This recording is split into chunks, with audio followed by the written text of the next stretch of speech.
Good afternoon and welcome. My name is Caroline Colas and I'm the Senior Director of Health and Wellness at the Marlene Meyerson JCC Manhattan.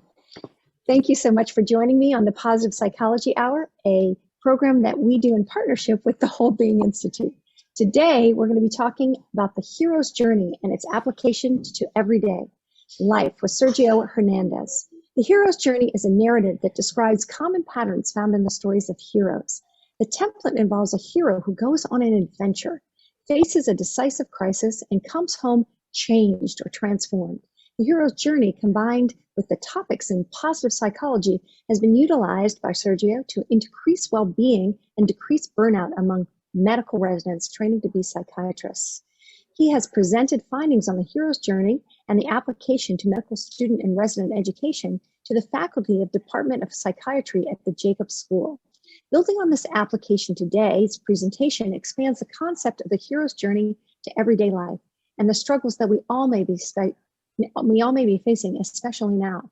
And a little bit about Sergio. He is the Director of Medical Student Education at Jacobs School of Medicine and Biomedical Sciences at the University of Buffalo and works clinically in the Comprehensive Psychiatric Emergency Program at the Erie County Medical Center.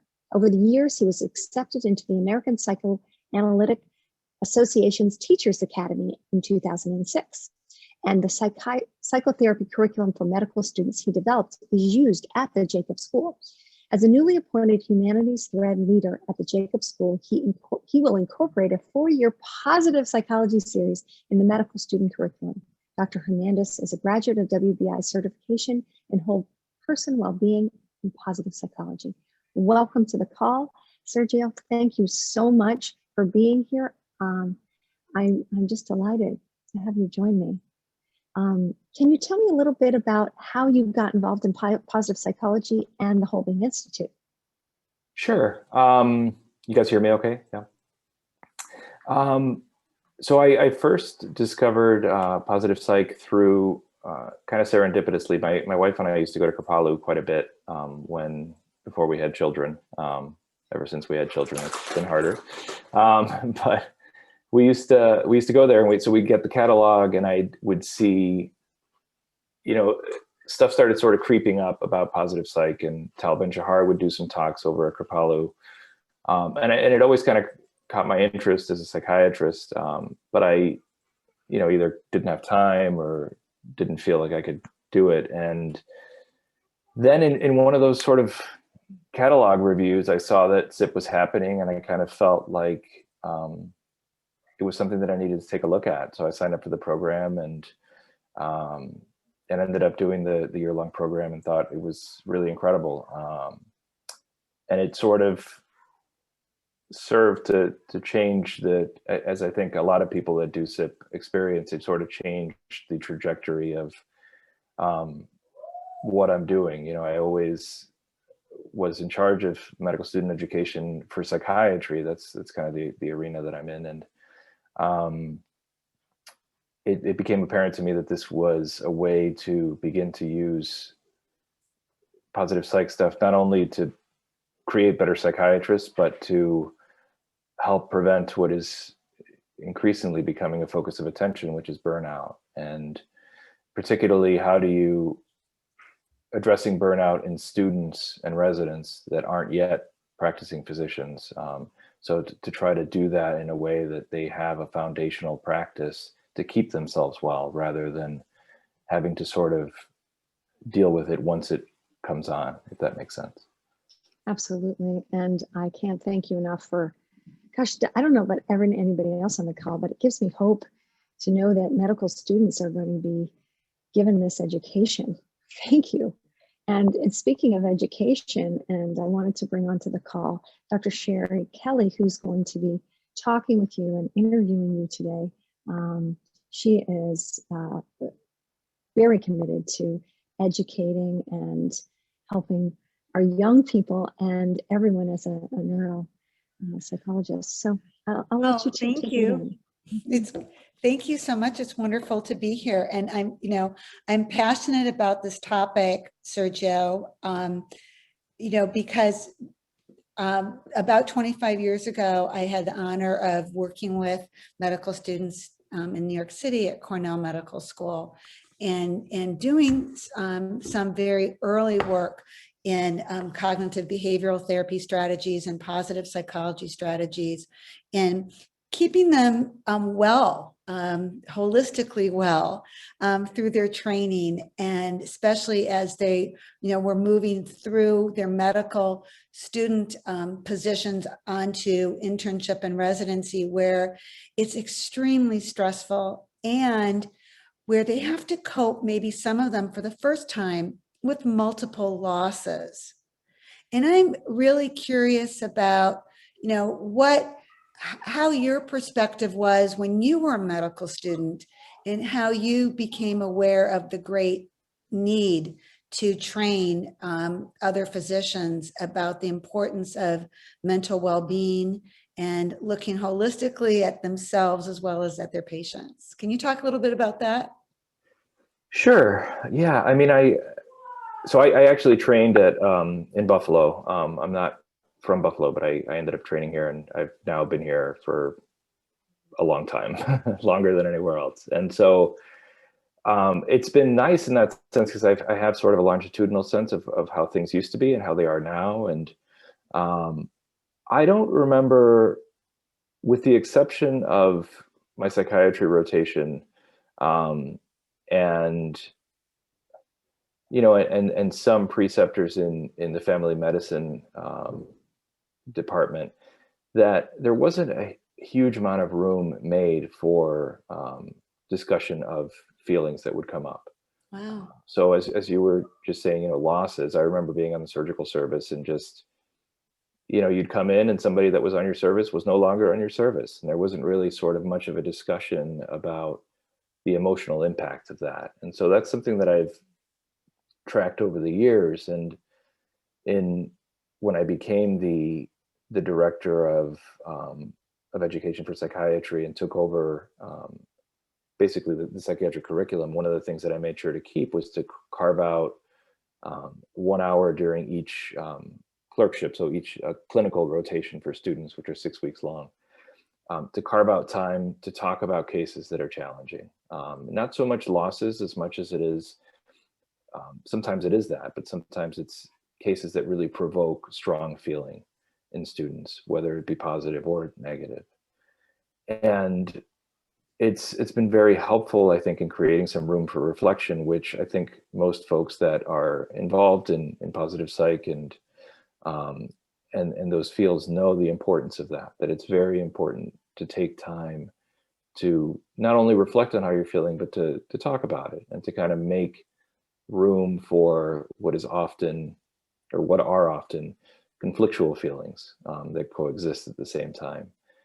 And so right now the school's in the process of very large curriculum revision. And one of the things that we are doing is trying to incorporate practices such as, the discussion sessions that I described, but also putting in positive psych topics throughout. And I actually, just before this, had a meeting with someone I'm working on this. And I think what we would like to do is really create a longitudinal curriculum, something that happens throughout the 4 years and builds, to use Barbara Fredrickson's language of broadening and building, to do that, to sort of create a foundation for students and create space for reflection, so that as things get harder and they move towards the clinical years, they have their feet under them in terms of experiencing what they're experiencing their feelings, and some of the frustration that comes from the practice of medicine, and some of the sadness that comes from that. One of the things that I've learned about is that there's a national movement and mandates for medical schools to incorporate mental health as part of the training. That this is actually, I think our friends today on the call will be interesting. I think they'll find that interesting to know that this has now become a mandate for medical students and physicians. Can you talk a little bit about that? Sure. I think that, yes, increasingly there are schools that are really taking seriously the impact that the work that we do is having on our students. And there's a huge amount of stress in medical school in general, even separate from patient care, whether, because you're really, when you think about it, you're taking very high achieving students and you're putting together a whole cluster of high achieving students in one place that are now competing with each other and have all these different pressures. And so personally, it can really be quite overwhelming for some students. So a lot of schools, ours included, has really tried to create a robust referral program for students who require psychotherapy, students who require sessions with a psychiatrist, and to maintain their well-being. And I think that's been great. What I think needs to be added to that is, I feel like the model at this moment is very, in a way, reactionary, right? We wait for people to get unwell and then we try to do something about that. Right. Whereas I think that's going to be necessary in the sense that, someone is always going to need a different level of care, but why not create more of a foundational well-being program so that more students have skills, right? Have the ability to sort of sit with these stresses, and be better able at tolerating them, and to create a space where that is allowed, right? Because that's the other piece that I think a lot of times students feel, and residents by extension, and then therefore physicians, that it's not okay, that the culture does not permit difficulty, that the culture does not permit struggle. And I think if you have a school or an institution that from the beginning says, we know this is happening, we acknowledge the importance of it, and we need to create a space for that to be talked about, then that sort of creates this permissiveness, which I think is going to be really important. And along with that, I want to ask you about,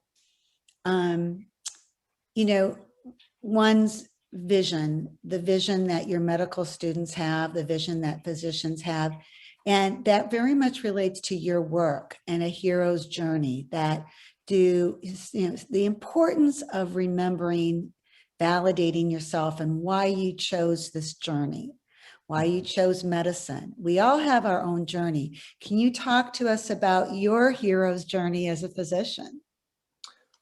Okay, that's interesting. Yeah, I am happy to do that. I think it might be a good spot, Sherry, to just kind of put up the picture of Yes. sort of the diagram of it. Okay. Yeah, let's do that. I'm going to share that with you guys. Yep. Okay. So hopefully everybody is seeing this diagram. Yep, I see it. And are you guys seeing the diagram? Yep. Okay, yep. Good. Perfect. So for folks that aren't sort of familiar with this concept, this is sort of one of the many, there's sort of variations on this diagram. But it's the diagram that was, in a sense, not created by, but sort of formulated by Joseph Campbell in a lot of his work. And for those of you who may know, Joseph Campbell was really a scholar in the field of myth and legend and story. He wrote a bunch of influential books. And he himself was quite influenced by Carl Jung in the concept of using myth and story and archetypal images to forward or propel one's journey through life towards the process of individuation and becoming who we were meant to be authentically. And what's fascinating about this, and this is one of the things that really kind of grabbed Campbell's attention, was that this resonates with us so much because it is really something that is integral and part of being human. It's part of the human experience. And for folks who are looking at this and saying, like, I don't know what this is, if you think about any main story that's gained popularity in the past, let's just even say 50 years, it's going to follow this format to an extent. So the Star Wars stories, the Harry Potter series, if you're into the Hunger Games series, Katniss follows a hero's journey. The Lord of the Rings, a ton of Disney movies, especially the more recent ones. So Moana, Raya, of course, having two young girls, I'm well immersed in the Disney heroine journey. But Mulan, Mulan, that's one, another great one. Black Panther. Black Panther, yep, all of those. So a lot of the superhero stories, they all sort of follow this format. And I so recently I sort of thought in reading about this just for my own personal interest, I was like, this is a lot like what medical students experience, and a lot like what residents experience.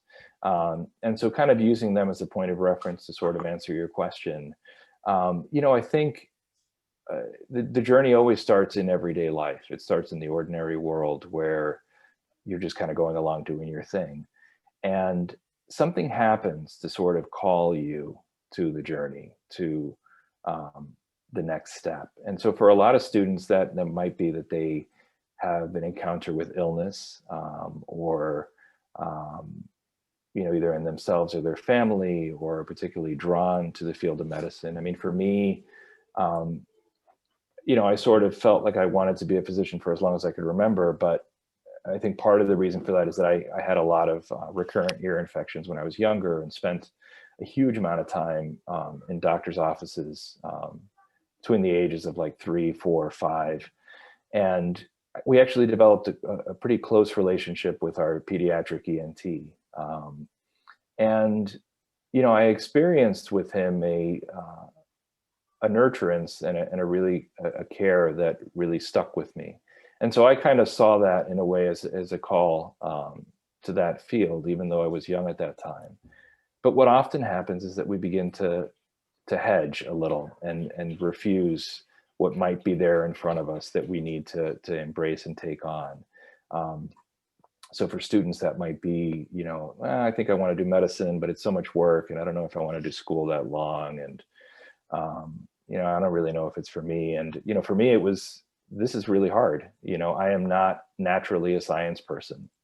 My brain lives in the humanities, and so to have to really do physics and general chemistry and all, like, that was not easy for me. And so in a way, I think that there were moments internally where I felt like, yeah, I don't know if this is what I want to do. To add to that, I actually I did not get into medical school the first time I applied. So I had to kind of do that a second time. So there was this sort of sense of like, I don't know if this is going to be for me. I don't know if this is what's happening.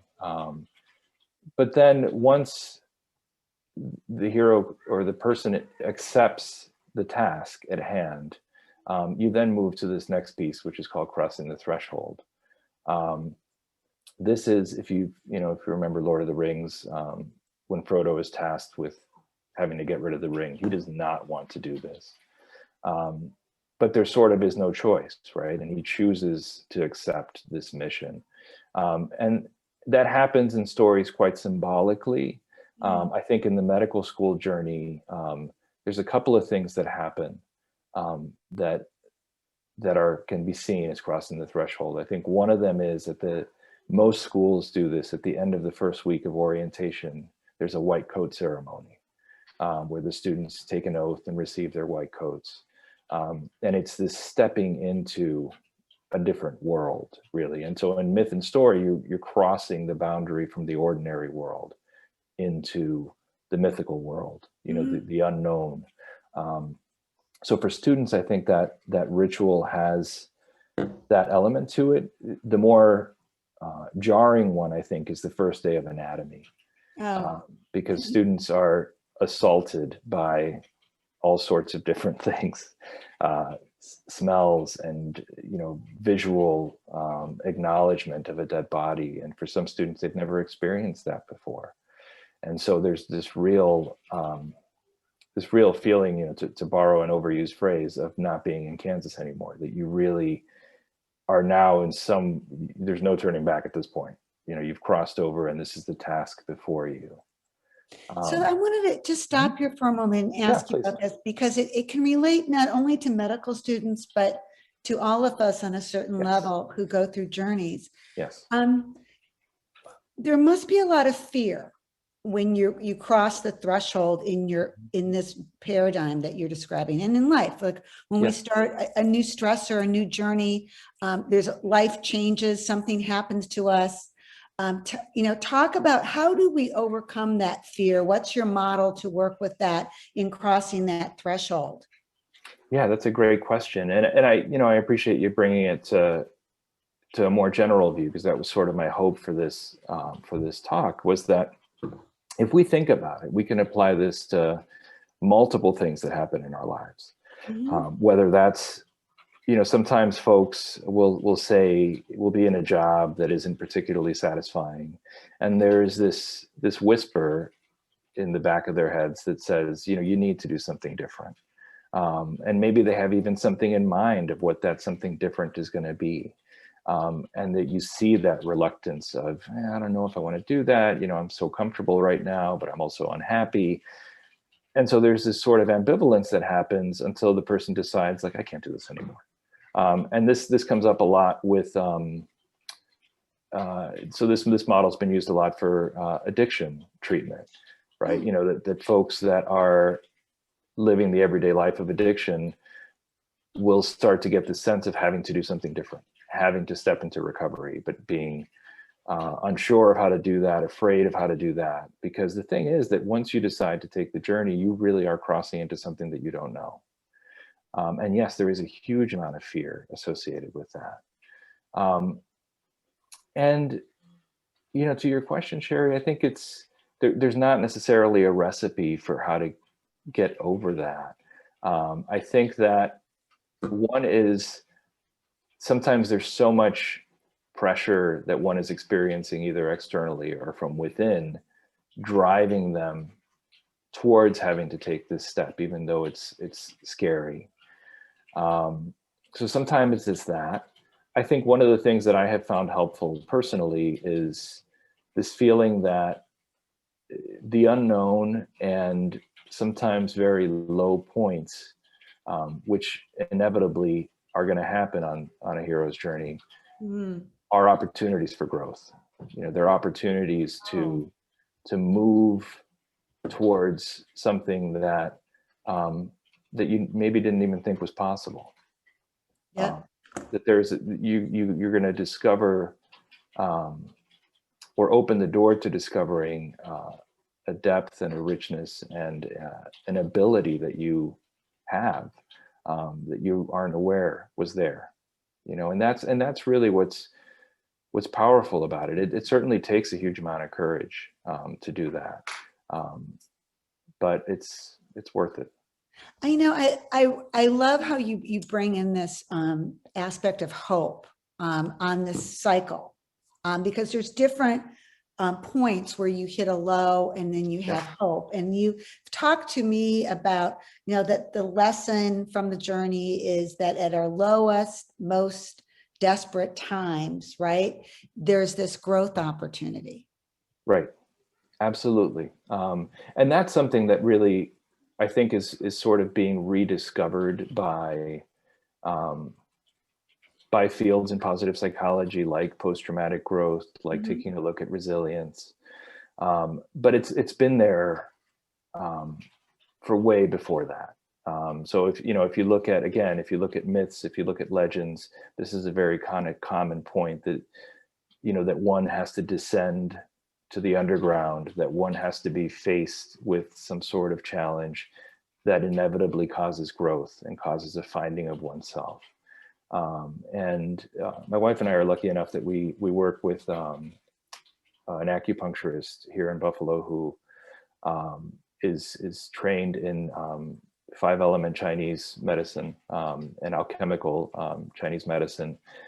And that is a real foundational piece of that field, is that we have to, sometimes we have to kind of go down to the depths, which are uncomfortable and unpleasant and really painful, in order to kind of rise up and come up with something. And they often use the image of the lotus flower, that grows from the muck and the mud, that it's in this sort of dirtiness that something can arise.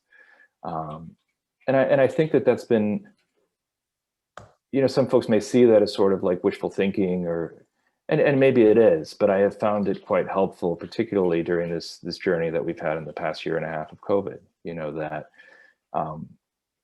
I can see that this model applies to that, right? That one of the things that's frustrating about the journey is that you don't ever really know what when you get down to here, when you're on the road, there's often this thing called the ordeal, which is the big bad battle.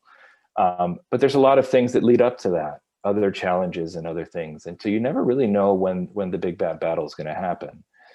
So you might think like, okay, this is it. This is the big one. And then it's not, something else kind of comes. And I feel like we're in that right now, right? Like we were like, all right, good. We're doing okay. And we're getting vaccinated and we don't have to wear masks anymore. And now there's this backstep. So, along the journey on this diagram that you have, you're not always doing it by yourself. There are people on that journey. So one right here, we see there's meeting a mentor. Yes. And so if you think about the common stories we know, we can rattle off a list of mentors, right? We have Obi-Wan Kenobi, we have Gandalf, we have Dumbledore, there's a whole host of them. And part of the reason that this model appealed to me when it comes to student training and why I presented it to our faculty is because I wanted to sort of be very deliberate about the fact that we play a role in this. So we are sometimes the hero on a journey, but we are also sometimes the foes or the challengers. But oftentimes, particularly in medical student education, we're the mentors, whether we like that or not. We are identified as a source of knowledge and wisdom that the students do not yet have. And that if we become aware of the fact that we are that, then maybe we can be more deliberate in that role. And I think it really speaks to the importance of what a lot of positive psych research shows, which is that we need other people. Yes. We need connection. We need relationship, even if it's not a mentor. If we think about these other stories, the allies, right? Yes. Like our friends, our buddies, the other people who are on the path with us that may not have the same dharma or the same path, but that are together, that are working together on this trip. And I think that's, at least I had hoped, and I've seen glimpses of it, that in this, in the COVID journey, that it has sometimes served to bring people together, right? That there was this sort of collective experience that everybody is going through. Yes. That we can find allies in that. Yeah, and I think that's, Joy Brooke just shared something in the chat that's beautiful, all through the wind, Shakibu. And she wrote, although the wind blows terribly here, the moonlight also leaks between the roof planks of this ruined house. Mm-hmm. Mm-hmm. Yeah, absolutely. And, something that I was reminded of with that was Maria Serwa, who many of you may know, is SIP teacher and, one of my favorite people on this planet after doing SIP with her. She talks a lot about the Japanese art of kintsugi and how, so if you're not familiar, that's when you take pottery that's been broken and you reintegrate it, you fix it with gold. So there's this gold solder almost that'll put something back together. And what's beautiful about it, though, is that you see the damage, you see the cracks, you see what happened, but it also gets transformed into this other thing, this other really beautiful thing. And so there's an opportunity for that here. If we, again, a lot of it is about mindset. If you approach it with that mindset. So when you're I want to talk about that mindset and the importance about how to fuel and nourish your mindset for this journey. And there are a number of wonderful experts that are part of WBI and also been on the JCC's webinars here that talk about micro moments, micronutrients of resilience. Barbara Fredrickson has talked about this also in her work. Can you share a little bit about that with us about that wisdom? Sure. Again, I'm reminded of something that Maria had said, which is that you cannot think your way into happiness. So I think, that there is sort of a practice that has to happen. And that can happen in many different ways. I mean, and that's one of the things that I like about sort of the umbrella of positive psych is that there's a bunch of different arenas within it that might speak to someone more than something else, so, you have character strengths and gratitude and, resilience and, all these sort of different areas that you might want to focus on. And even might want to focus on at sort of different times in your life. There's some times that something might make more sense to you than something else. But I have found that it has to be a practice the same way that, mindfulness meditation is a practice, or, any sort of activity or sport or anything is a practice, that we have to sort of train ourselves. And there's a lot of evidence to suggest the reason for that, because I think that sometimes, and I see this a lot in my clinical work, is that there is this sort of expectation that the default state for everybody's life should be happy. That happiness should be how things are, and that other things kind of happen to prevent that from happening. And I don't know if that's accurate, right? I think, life just is the way that it is. And we are wired, and this is known, that we are wired with a negativity bias, that we are wired to remember and recognize bad experiences. For survival, yes. Yeah, absolutely. But in our world now, it doesn't necessarily serve us as well as it used to.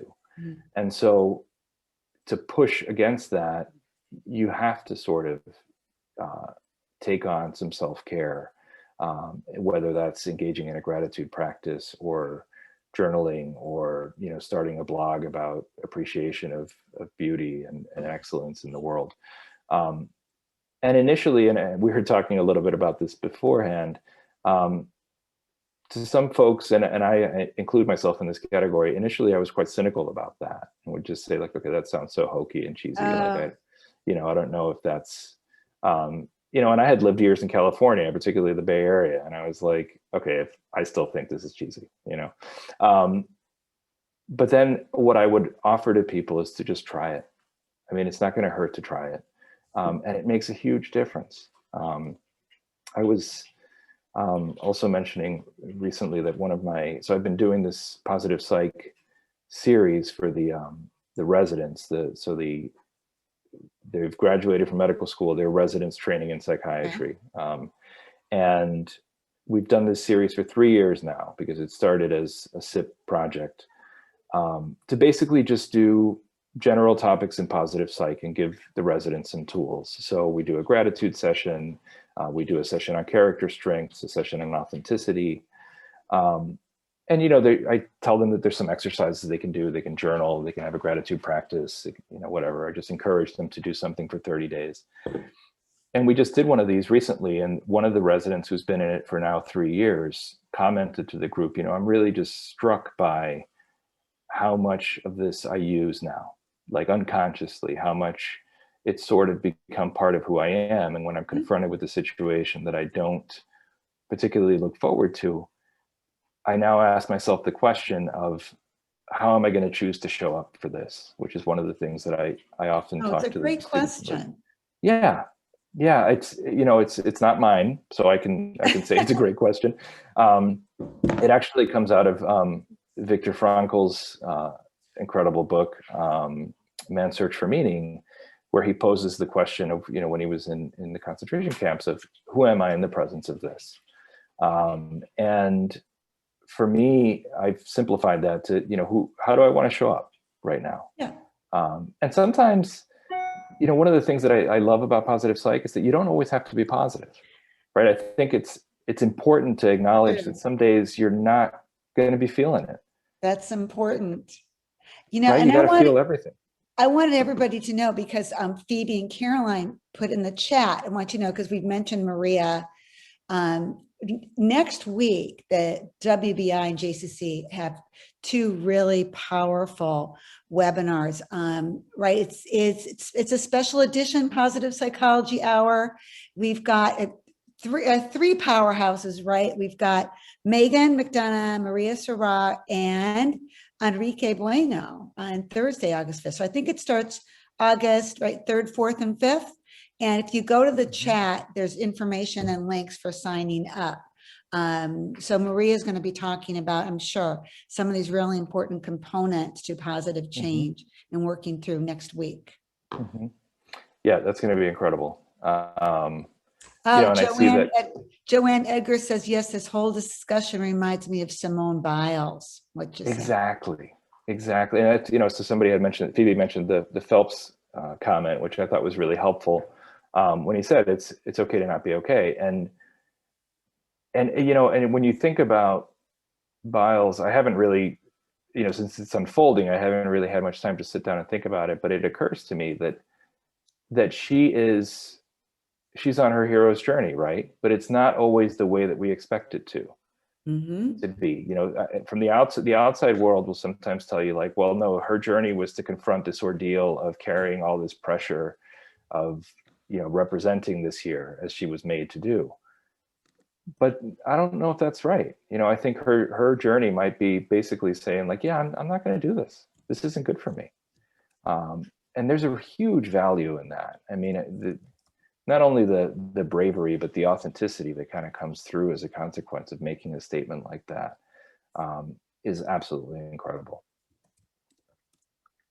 I'm very brave and very authentic. Yeah. Very authentic. I wanted to ask you a little bit about this because this is, I think I find this fascinating. When you're working with medical students, and I know some of us who work with people professionally in positive psychology, talk to me how you deal with the pushback you might get from medical students about positive psychology or positivity. Maybe they're a little guarded, maybe they're defensive. Yeah, no, absolutely. And I'm kind of chuckling because in about 2 years, I'll be able to very solidly answer that question for you. Because, we're going to introduce all of this stuff into the curriculum in a more formalized way. The way that we've been doing it so far is it's been part of different sessions that we have throughout the curriculum, and we've kind of made room for it.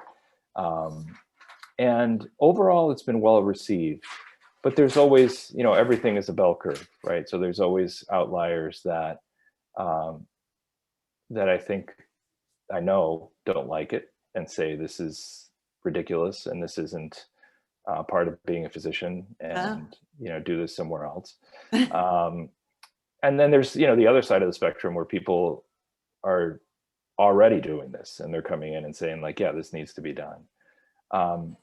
So I think there's always going to be a bit of degree of pushback. What I would say to that, and what I see myself saying to that when we start to roll this out more broadly, is just give it a try. I mean, it's not like I'm asking you to write a thesis on one of these topics. I'm just asking you to practice it just a few minutes a day. And if at the end of that you feel like it's not helpful to you, okay. But I'd be very surprised if it wasn't. Yeah. Because the data just shows that it is. You just have to sort of make room to just open yourself to the possibility that it might be helpful.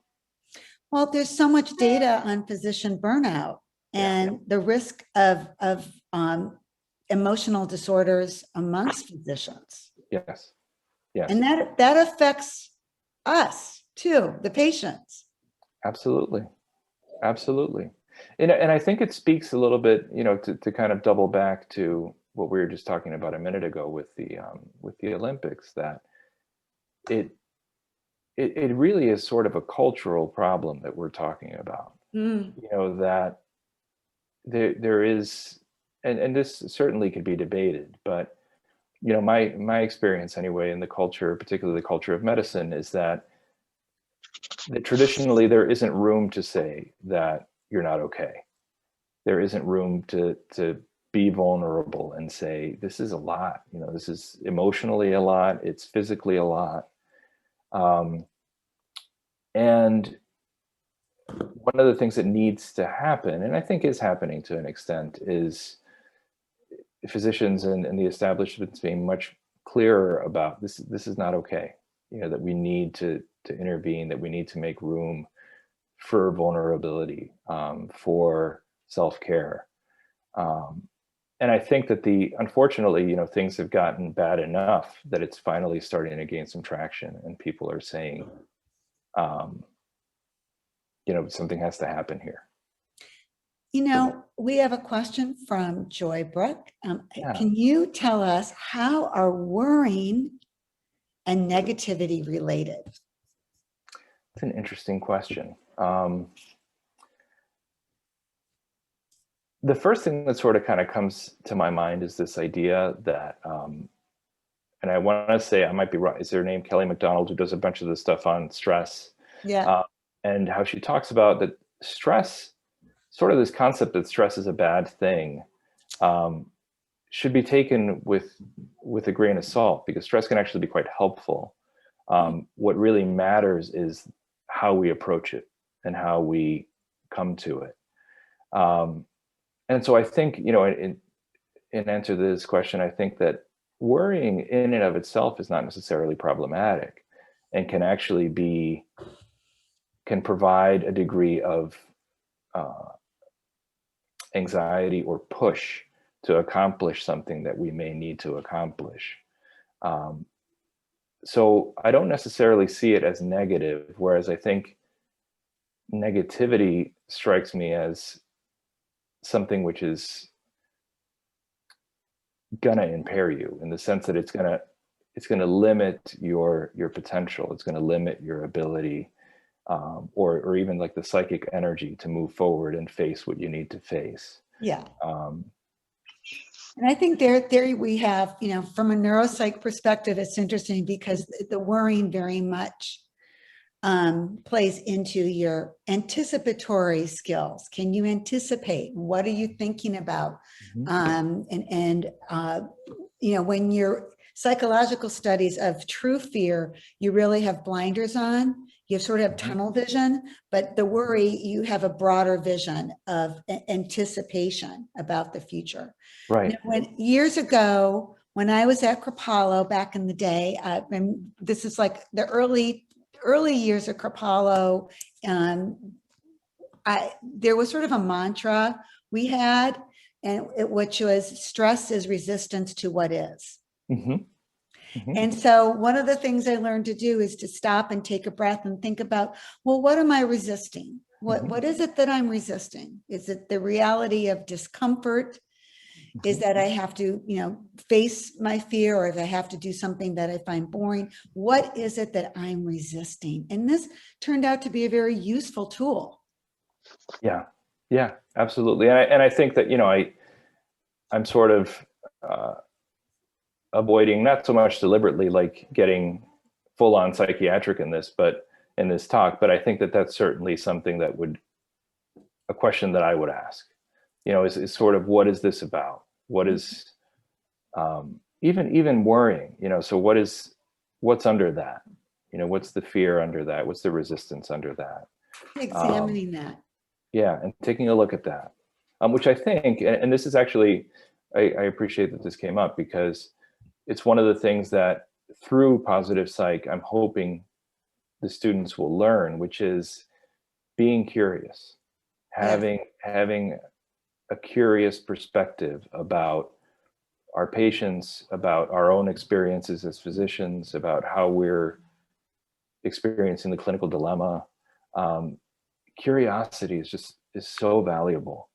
And it can be, I think, a huge tool in overcoming a lot of things like worrying and negativity, you know, to sort of take a step back and say, what is this about? You know, what is it that's really keeping me in this position? So one of the things I wanted to ask you about that is actually, I think, you know, we've talked about this with other guests, Kelly McGonigal has talked about this, is the importance of attitude in this journey. And how do you, when someone's very entrenched in their personality and say they're entrenched in their negativity, talk to us about how do you start to change attitude? How do you cultivate change in attitude? And you know, how important that is in moving through this journey into positivity. Yeah, you know, I think the first thing that occurs to me is that the individual in question has to want to make a change.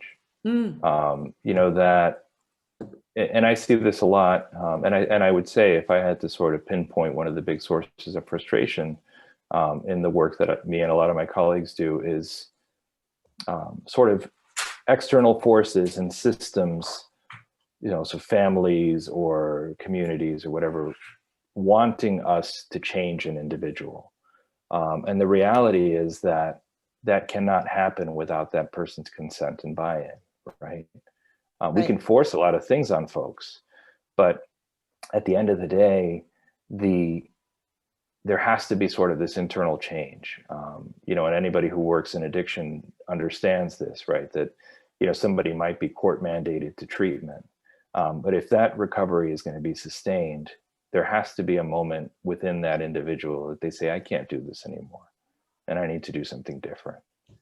And so I think that that would be step one is, you know, if I had somebody that I was working with, to try to get them to take a look at, are you okay with what's happening right now? You know, and you can fill in the blank as to whatever that is. Are you okay with this negative outlook? Are you okay with this feeling that everything happens to you and you have no control over it?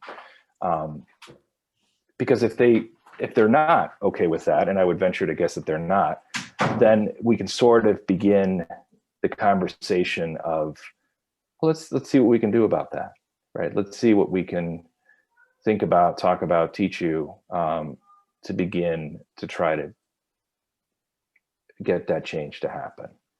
You know, one of the things I know, you know, because you went through SIP and the positive psychology program, was the change model. And I love that. I know that the CHANGE, and then one of the first things, well, the C is to clarify.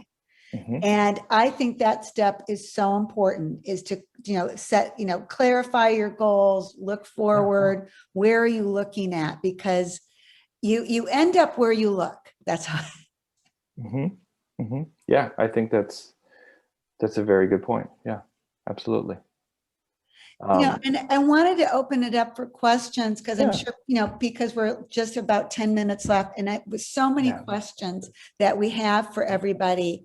And, you know, I had a question as a patient.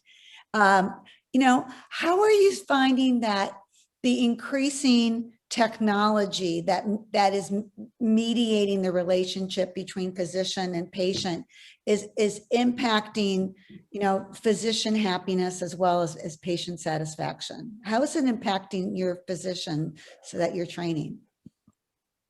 Sort of like, that's a good question.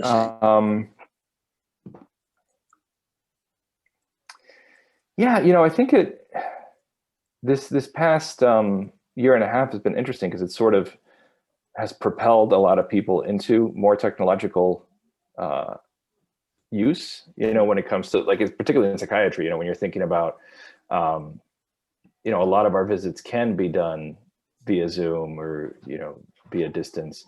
And I think that has been surprisingly positive to a lot of, at least from what I've heard from folks I work with and patients that I see, it's been positive in both directions. I mean, I think that there's, you know, you still have sort of a face-to-face connection, and it's obviously not the same as being in the same room, but it has a flexibility to it too that I think a lot of people like, and allows for some connection. So I think in that way it's been helpful.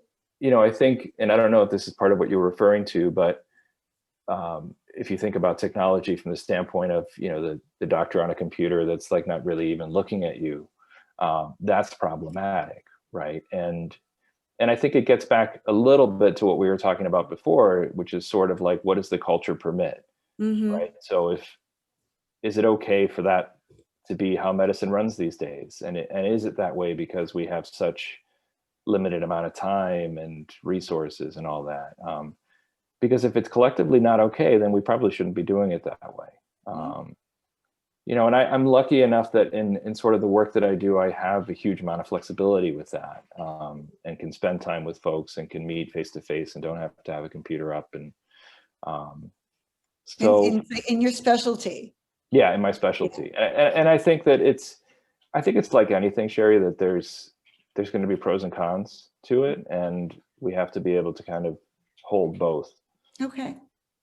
Vance has a question for you, for everybody. The question on addiction: how does one address chronicity of addiction in practice when motivation is seen as high, and compliance is low, or the person is stuck in the current behavior or haunted by the mindset of reward for the current behavior? Mm-hmm. Mm-hmm. That's a great question. I think the first thing that kind of occurs to me is that what I had said before, that the individual has to want things to be different. It can't be their partner or their family or their children. It really has to come from the individual. And I think that's one of some of the hardest things that I see at work is that, is sort of just the real sorrow in the family of watching a loved one not change, that it isn't enough to be the child of this person, and that love isn't enough to get them to change, and that's hard. But I think, one of the ways, so this is the style of practicing called motivational interviewing, which I don't know if some of you are familiar with or not, but it's really geared towards this type of work of sort of getting folks to see both sides of the issue and kind of come to a decision and gain a motivation to start to move forward. Oh, wow. And like anything, again, going back to the hero's journey, it's not a one-way track. You're going to have back steps. You're going to have side stories. You're going to have things that are going to take you off the path potentially for a while. But it's all about sort of forward momentum, and where you want to end up. So one of the things that I found really valuable in SIP, which I think really pertains to this and can be helpful in the treatment of addiction, is sort of thinking about, what do I want 5 years from now? What do I want my life to look like 5 years from now? And spending time writing about that. Yeah. And there really is an interesting amount of research showing that, like, that's not just pipe dreaming. I mean, that really, if you sort of constellate that, if you create this image, that there is something intrinsic that will help you work towards that. I'm so glad you brought that up. Nancy Fliss wrote in the chat, back to your hero's journey cycle, the reward and then return transformation is really the broaden and build aspect that allows the continued growth and risk taking. Yes, absolutely. Because when the journey is over and you've sort of learned you've gotten your reward, you've learned the skill, you've acquired the magic, you've done whatever it is, it doesn't end there. Mm-hmm. Now you have to come back, right? You have to come back to the ordinary world and share that. Mm-hmm. So you're going to share the medicine, you're going to share the magic, you're going to share the skill. In medicine, for medical students, that's very literal, right? They're going to be done and are going to be sharing these skills with the patients that they treat. Mm-hmm. But it is totally that, right? Because that's how we now serve as mentors, and we kind of share our knowledge with other people and share the skill with other people. So I think it's totally relevant to that model. Absolutely. Mm-hmm. I was going to ask you, in working with your medical students and now residents in this program, what are some of the things or one thing that has surprised you that you've learned from your journey with teaching the medical students? So I often think, I often use the phrase that people will always surprise you. And I find this generally to be in the positive, that you know, either clients or students, that people will rise to the occasion. You know, if given the right support, if given the right mentorship, and guidance and just presence, you know, to sort of make room, when I think about students, to sort of make room for their experience and validate the experience that they're having, that they will get it. And, you know, much like the resident that I was telling you about, you know, I often do these things and I'm like, is anybody really, is this helping? You know, is anybody getting this? And then I have an experience like that, like the other day, where somebody's like, you know what, I'm realizing that I'm doing this all the time now, and it has made such a difference. So I think it's that. I think it's sort of holding this insecurity that I think, you know I have, and a lot of people in medical education have, of, am I doing the right thing? Am I teaching this right? Is this worth teaching? And the surprise that I find is that more often than not, yeah, it does make a difference. It does work, and it is worth doing. You know, and Carolyn asked also, are there any mental health apps or emotional wellness apps that you recommend, or that, you know, you've used that you like? Yeah, you know, so I use more of the mindfulness apps. So Insight Timer, which I think a lot of people may be familiar with. Before that, I used the mindfulness app, but I kind of like Insight Timer.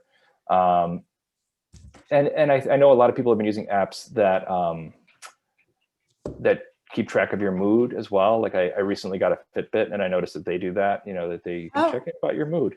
And I think that there could be sort of a value in that, in sort of showing folks, you know, and this is kind of talked about a bit in SIP, but in other arenas, that we experience all sorts of different feelings throughout a day. And so for some of us, sometimes it can feel as though we only feel one thing all the time. Like, oh my God, my day was really crappy and all I felt was, you know, angry or sad. And sometimes that's the case. Obviously, I'm not talking about somebody, if you're experiencing clinical depression or something like that, that's going to influence everything. But I'm talking about like living your day-to-day life. If you are using one of these apps that cause you to kind of track how you're feeling throughout the day, you might kind of gain an appreciation that I felt a bunch of stuff today. And guess what? Like I moved through it and felt something else. You know, the sense that emotions are really transient. And that's helpful, because I think for some of us who get trapped in a particular emotional state, it can be helpful to have some evidence that suggests like, actually, I don't. It's not going to last forever. I can move through this. I can do something else. I can change my mindset, my perspective. I think that's, you know.